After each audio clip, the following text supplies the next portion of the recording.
if you're going to really get to the power of inclusion, you're going to have to learn how to use conflict as opportunity. Wait a minute. Conflict as opportunity. We are not always going to see eye to eye. Everyone in the organization is not going to see things the same.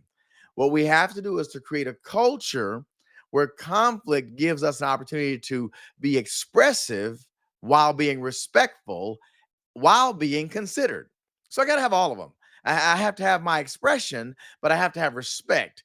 And then I have to have consideration. So when I do this, now the conflict is not some opposing force looking to destroy the organization or to destroy individuals or to make it personal.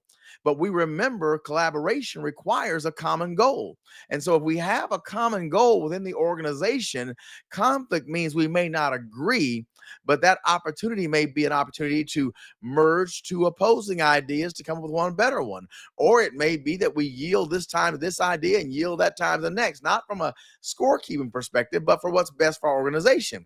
But if I know you're respectful, conflict is only a difference of opinion.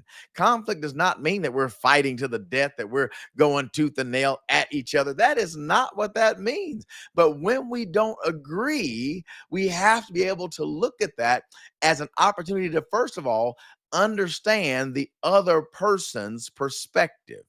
Remember, one team, common goal. Conflict means we don't agree. But take time to, if you can picture yourself sitting behind your desk and having a colleague on the other side of the desk.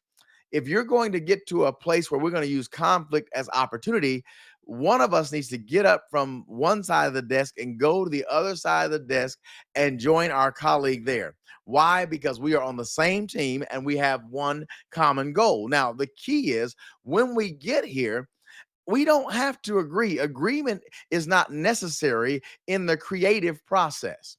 Agreement is not necessary in the creative process. As a matter of fact, it is my belief that a certain amount of tension is good to test the validity of the idea, to test the sustainability of the model. So we don't want arguments, we don't want fighting, but we do want to challenge ourselves to be the very best that we can be. Think about this.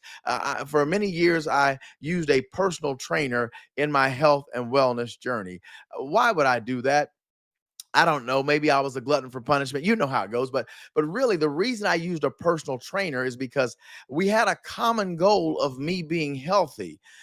But they would take me and extend me and put tension on me to get me to places that I could not get myself.